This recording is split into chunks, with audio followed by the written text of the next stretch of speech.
ka. Mag-igib ka nga ng tubig at nang madidiligan itong halaman natin. Mamaya na po, Nay. Ay naku, bata ka. Ang tamad mo talaga. Wala ka nang ginawa maghapon, kundi matulog. Ito ang kwento ni Juan Tamad. Halos araw-araw ay galit si Aling Senda sa anak na si Juan Tamad. Mula nang pumanaw ang kanyang asawa, ay tanging ang anak na si Juan na lamang ang kanyang katuwang sa buhay. Ngunit, kadalasan ay siya lang mag-isa gumagawa ng lahat sapagkat ang anak na si Juan ay ubod ng tamad. Wow! Grabe! Ang laki naman ng bunga ng bayabas na to. Ang sarap siguro nito. Kaso, pinatamad ako ngayon pumitas kaya hihiga na lang ako. At antayan kailan mahuhulog sa bibig ko. Siguro naman, malapit na to mahulog. Grabe ang sarap ng bayabas. Napakatamis. Hi Mariang Masipag. Andyan ka pala. Siguro hinahanap mo ako, no? Hindi naman Juan Tamad. Napadaan lang ako dito. Kaso, nakita-kitang nakanganga dito sa puno ng bayabas. Sana naman tangkapin mo na ang pag-ibig kong ubod ng tamis. Gaya ng bayabas. Juan! Juan! Gumising ka na. Nanaginip ka na naman kay Mariang Masipag ano. Ala, sige. Tumayo ka na at pumunta ka sa palengke para bumili ng alimango nang may maiulam tayo. Kahit na inaantok pa si Juan Tamad, ay dali-dali naman siyang bumangon para pumunta sa palengke. Hindi para sa alimango, kundi para makita ang babaeng nagpapatibok ng kanyang puso, si Mariang Masipag. Hi, Mariang Masipag. Ang ganda naman ng alimango mo. Kasing ganda mo. Hahaha, ikaw talaga Juan Tamad. Ang lakas mo, mambola. Siguro marami ka ring binobola maliban sa akin, ano? Hoy! Juan Tamad! Ano pa hiniintay mo dyan? Umuwi ka na nang makatulong ka naman sa nanay mo. Sige po, Nanay Marta. Aling Marta pala. Alis na po ako. Paalam, Mariang Masipag. Ito ang mungkahi ni Aling Marta, nanay ni Mariang Masipag. Ngunit ang totoo ay, tutor siya kay Juan Tamad para sa anak, sapagkat ito'y kilala sa kanilang baryo na ubod ng katamaran. Habang naglalakad si Juan Tamad pauwi, bigla niyang naisip magpahinga saglit sa ilalim ng puno ng kahoy. Nakakapagod naman maglakad ng malayo. Mabuti pa magpahinga muna ako dito. Paunahin ko na lang kaya itong alimango pauwi ng bahay nang hindi ako mapagalitan ni nanay. Tama. Kaibigan, mauna ka na umuwi at naghihintay sa iyo si nanay. Pag may nakita kang puno ng mangga sa unahan, liko ka lang sa kanan. Andyan na bahay namin.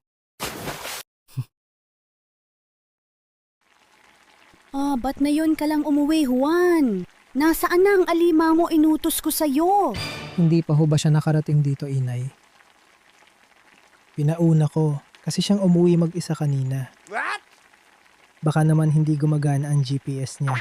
Kaya naligaw siguro. Aroy kang bata ka! Hindi ka lang tamad! Tanga ka pa! Pasaway ka talaga! Araw-araw ay ganito ang eksena sa bahay ni na Aling Senda at Juan Tamad. Lagi naman kasi may rason si Aling Senda para magalit sa anak na si Juan Tamad. Isang araw, habang si Aling Marta ay nagpapakain ng kanyang mga alagang manok, bigla siyang nakarinig ng may masayang nagtatawanan sa likod bahay.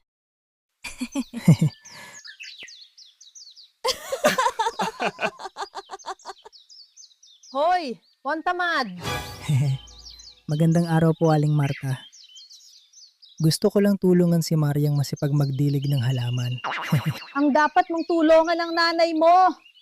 Hala, sige, umuwi ka na para naman may silbi ka sa nanay mo. Halos araw-araw si Juan Tamad ay dumadalaw kay Mariang Masipag sa bahay. Ngunit, tutol pa rin si Aling Marta kay Juan Tamad para sa anak. Oh, sige na, Juan Tamad. Umuwi ka na sa bahay nyo. Isang araw, inutosan ni Aling Senda ang anak na si Juan Tamad maglako ng kanyang lutong puto. Ako, ang lalako ng puto. Inay naman, mababawasan ang kagwapuhan ko nito. Juan, dapat ka na matuto sa buhay. Kung mawala man ako sa mundo, hindi na ako mag-alala sa'yo.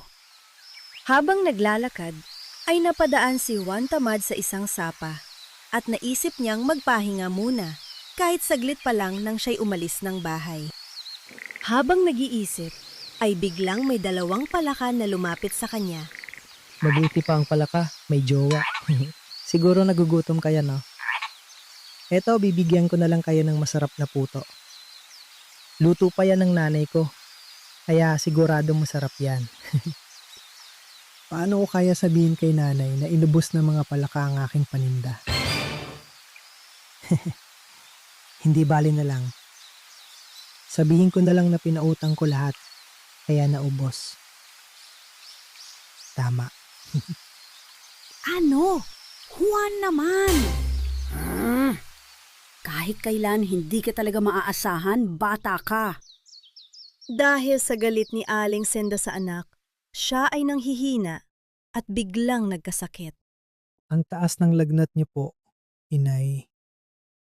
Patawad po. Pangako po. Aalagaan na kita palagi. Mula noon, nagbago si Juan Tamad. Siya na ang gumagawa sa lahat ng gawain sa bahay, pati na rin sa pagtatanim ng mga gulay at pag-aalaga ng mga manok nila. Natuto din siyang maghanap buhay sa palengke sa pagtitinda ng mga gulay at prutas na siya na rin mismo ang nagtatanim. Gayunpaman, marami ang hindi makapaniwala na ang dating si Juan Tamad ay ngayoy masipag na. Natapos ko rin sa wakas ang mga gawain.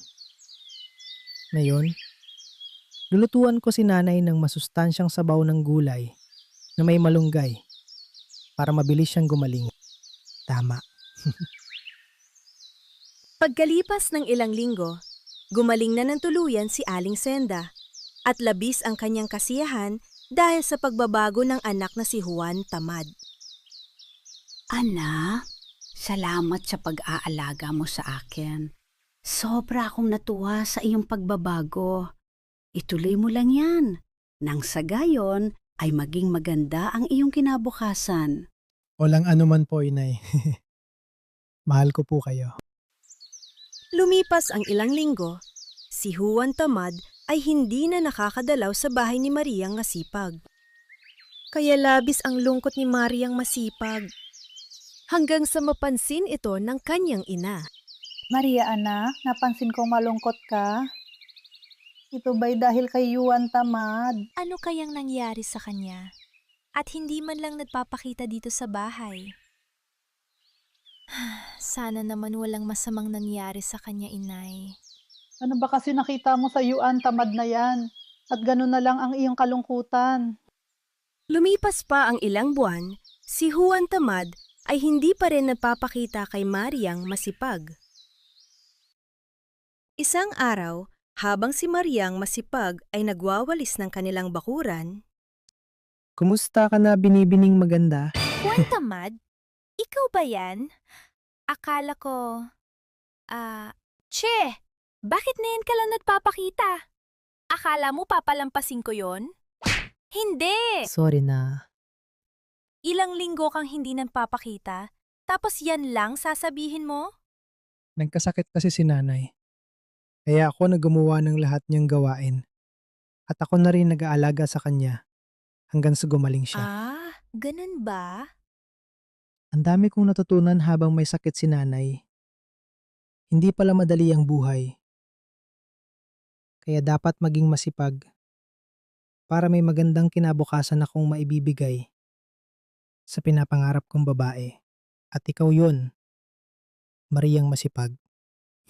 Hoy! Juan Tamad! Magandang araw po, Aling Marta. Mapatunayan mo ba na sumipag ka na talaga? Baka niloloko mo lang kami. Patunayan ko po yan araw-araw kay Mariang Masipag.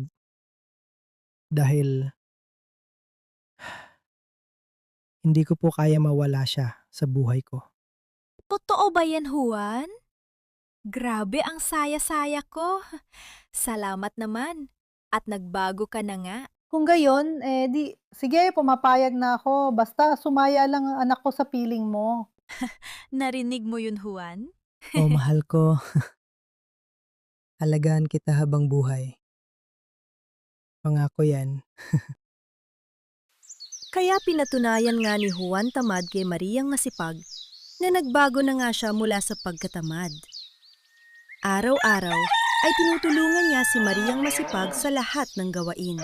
At maliban pa dyan, ay nagtutulungan din silang dalawa sa paghahanap buhay. Mula sa pagha-harvest ng mga prutas at gulay at pag-aangkat ng mga isda at alimanggo sa may dalampasigan hanggang sa pagtitinda nito sa palengke ay magkasama silang dalawa. Bili na po kayo mga suki. At nang dumating ang araw, si Juan ay namamanhikan na kay Mariang Masipag, labis ang saya nilang nadarama, pati mga magulang nila. Maraming salamat, mahal ko. Dumating din ang araw na dinadalangin ko. Na magkasama tayo habang buhay. Grabe ang saya ko. Salamat sa lahat, mahal ko.